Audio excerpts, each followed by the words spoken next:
We say avoidant men are broken. Like there's a piece of him missing. Like the wiring got crossed somewhere, and now he can't love the way you can. Like if he just went to therapy, or read the right book, or finally felt safe with someone, he'd snap back into shape. I don't think that's right anymore.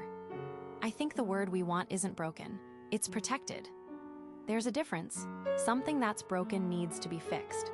Something that's protected is working, it's just working against you. Think about what avoidance actually does. He gets close to you, things start to feel real, and then, like clockwork, he pulls back. He picks a fight over nothing. He goes quiet for 3 days. He says he needs space, or he's got a lot going on, or he doesn't know what he wants right now. You read all of this as malfunction.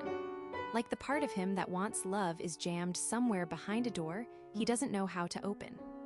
But what if it's not malfunction? What if it's exactly what the system was built to do? Somewhere a long time ago, usually long before he met you, he learned that closeness costs. Maybe it was a parent who was warm 1 minute and gone the next. Maybe it was a mother who needed him to be the calm one, the small adult, the one who handled her feelings so she could keep functioning. Maybe it was a first love who left when he showed her too much.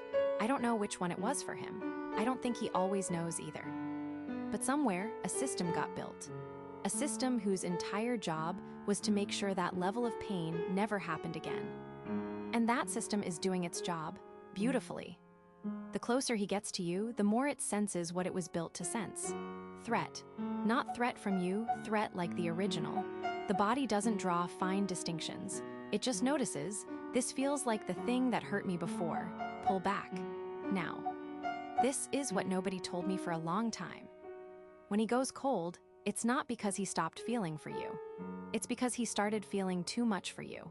And the system that's been protecting him his whole life cannot tell the difference between you and the person it learned to brace against. You aren't fighting for his attention. You're fighting his bodyguard. I think this is why the standard advice never works. The advice is, communicate more, be more patient, be more secure, show him it's safe. And it sounds reasonable. It does, but it misses what's actually happening. You can be the safest person on earth, and his nervous system will still read closeness as danger. You aren't the variable, you never were. Maybe I'm wrong about this, but here's what I've noticed. The women who finally make peace with avoidant men in their life, they aren't the ones who got better at proving they were safe. They're the ones who stopped trying to. Because you can't argue with a system. You can't talk it down. You can't be calm enough or patient enough or loving enough to make a defense system retire. The defense isn't listening to your evidence. It's listening to its own alarm. Here's the part that's hardest to say. He might love you. I think a lot of them do, actually. I think that's the cruelest part of all of this, that the love is real, and the protection is also real, and the protection always wins. Not because he chose it. Because by the time the choice would come up, the system has already moved him out of the room. He doesn't see it the way you see it. He sees, I felt overwhelmed and I needed to think. He sees, she was getting too intense and I needed a break. He doesn't see the wall. He just feels the relief on the other side of it. This is why talking it out doesn't fix it. You'd be asking him to describe a defense he can't see. You'd be asking the fish to describe water. And so the question becomes, what do you do? I don't have a clean answer. I'm not sure there is one. But I know what I've stopped doing. I've stopped reading broken into men who are doing exactly what their system trained them to do.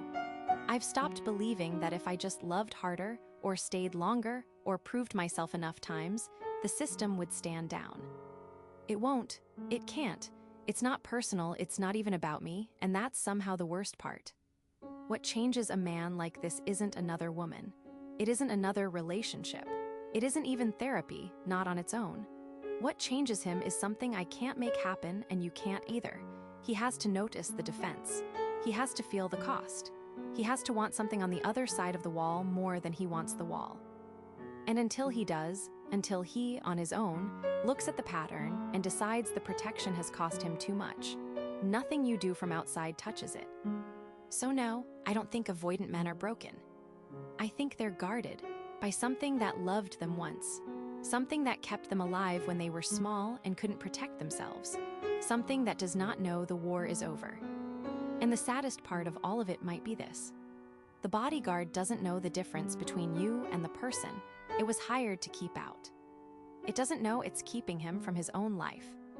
I don't know what we do with that. Maybe nothing. Maybe just noticing is the first thing.